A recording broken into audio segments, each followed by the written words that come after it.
ഈ വർഷത്തെ kayaking Asian games camp പുലിക്കയത്ത് നടക്കും. ക്യാമ്പും കയാക്കിംഗ് ഫെസ്റ്റിവലും എത്തുന്നതോടെ കോടഞ്ചേരി അന്താരാഷ്ട്ര ഭൂപടത്തിൽ ഇടം പിടിക്കുമെന്ന് CK കാസിം MLA പറഞ്ഞു. ഏഷ്യൻ ഗെയിംസിന് മുന്നോടിയായുള്ള ഇന്ത്യൻ നാഷണൽസിന്റെ റാങ്കിംഗ് സിസ്റ്റവും ഔദ്യോഗിക കോച്ചിംഗ് ക്യാമ്പുമാണ് ഇത്തവണ കോടഞ്ചേരി പഞ്ചായത്തിലെ പുലിക്കയത്ത് നടക്കുന്നത്. ജൂലൈ 30 മുതൽ ഓഗസ്റ്റ് 2 വരെ നടക്കുന്ന 12ാമത് എഡിഷൻ അന്താരാഷ്ട്ര വൈറ്റ് വാട്ടർ കയാക്കിംഗ് ഫെസ്റ്റിവലിനോടനുബന്ധിച്ചാണ് രാജ്യത്തെ മികച്ച താരങ്ങൾ പങ്കെടുക്കുന്ന ഈ ദേശീയ ക്യാമ്പ് നടക്കുക. ഇത്തവണത്തെ വിപുലമായ സംഘാടനത്തിലൂടെ കോടഞ്ചേരി ലോകത്തിൻ്റെ കായിക ടൂറിസം ഭൂപടത്തിൽ കൃത്യമായി അടയാളപ്പെടുത്തുമെന്ന് തിരുവമ്പാടി MLA CK കാസിം വ്യക്തമാക്കി. തികച്ചും അന്താരാഷ്ട്ര നിലവാരത്തിലായിരിക്കും ഇത്തവണത്തെ ഒരുക്കങ്ങളെന്നും അദ്ദേഹം പറഞ്ഞു. ഈ ജൂലൈ മാസം 30, 31, 1, 2 തീയതികൾ 4 ദിവസമായിട്ടാണ് ഇവിടെ ഈ കയാക്കിംഗ് ഫെസ്റ്റ് നടക്കുന്നത്. നമ്മളെ സംബന്ധിച്ചിടത്തോളം ഈ കയാക്കിംഗ് ഒരു ഇന്റർനാഷണൽ കയാക്കിംഗ് എന്ന് പേരുണ്ടെങ്കിലും അത് ഇന്റർനാഷണൽ തലത്തിലേക്ക് വല്ലാതെ പ്രചരണം നൽകാൻ വേണ്ടി ഇതുവരെ സാധിച്ചിട്ടില്ല. അതുകൊണ്ട് ഈ വർഷത്തെ നമ്മുടെ ഈ ഫെസ്റ്റോട് കൂടി നമ്മുടെ അന്തർദേശീയ ടൂറിസം ഭൂപടത്തിൽ ഈ ഒരു ഈവന്റിനെ പതിക്കാൻ വേണ്ടിയുള്ള ശ്രമമാണ് നടക്കുന്നത്.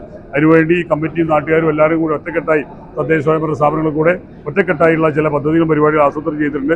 ഏഷ്യൻ ഗെയിംസ് ലക്ഷ്യമിട്ടുള്ള ഇന്ത്യൻ ടീമിന്റെ നിർണായകമായ റാങ്കിംഗ് പരിശീലനവും മത്സരങ്ങളും പുലിക്കയത്ത് നടക്കുമെന്നും 10ലധികം വിദേശ താരങ്ങൾ ഇതിനോടകം തന്നെ മേളയ്ക്കായി രജിസ്റ്റർ ചെയ്തു കഴിഞ്ഞതായും വരും ദിവസങ്ങളിൽ കൂടുതൽ അന്താരാഷ്ട്ര താരങ്ങൾ പങ്കാളിത്തം ഉറപ്പാക്കുമെന്നും Kerala adventure tourism promotion council CEO Binu Kuriakose പറഞ്ഞു. ഇത്തവണ നമ്മൾ പ്ലാൻ ചെയ്യുന്നത് ഏഷ്യൻ ഗെയിംസിന് മുന്നോടിയായിട്ടുള്ള ഇന്ത്യൻ നാഷണൽസിൻ്റെ റാങ്കിംഗ് സിസ്റ്റവും അതുപോലെ കോച്ചിങ് ക്യാമ്പും മലബാർ റിവർ ഫെസ്റ്റിവലിനോടനുബന്ധിച്ച് കോടഞ്ചേരി പുലിക്കയത്താണ് സംഘടിപ്പിക്കുന്നത്.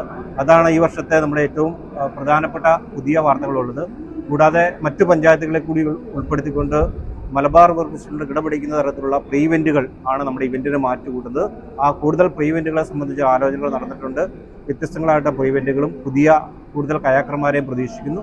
അതുപോലെ തന്നെ ഈ വർഷം കേരളത്തിൽ നിന്നുള്ള പ്രാദേശിക തൊഴിൽക്കാർ കയാക്കർമാർ ഒത്തിരി ഉണ്ടാകുമെന്നുള്ളൊരു അനുഗ്രഹമായിട്ടുള്ളൊരു വാർത്ത കൂടി ഈ ഒപ്പം പങ്കുവയ്ക്കുന്നു.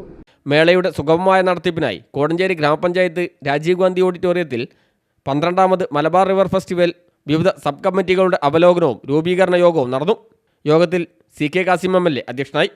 വിവിധ തദ്ദേശ സ്വയംഭരണ സ്ഥാപനങ്ങളിലെ പ്രസിഡന്റുമാരും ജനപ്രതിനിധികളും ഭാരവാഹികളും വിവിധ സർക്കാർ വകുപ്പുകളിലെ ഉദ്യോഗസ്ഥരും യോഗത്തിൽ പങ്കെടുത്തു. മേളയോടനുബന്ധിച്ച് വിവിധ ഗ്രാമപഞ്ചായത്തുകളുടെ നേതൃത്വത്തിൽ വൈവിധ്യമാർന്ന അനുബന്ധ പരിപാടികൾ നടത്താനും തീരുമാനമായിട്ടുണ്ട്. ചടങ്ങിൽ deputy collector Malavika G Nair മുഖ്യാതിഥിയായി. Kerala adventure tourism promotion council CEO Binu Kuriakose പദ്ധതി വിശദീകരണം നടത്തി.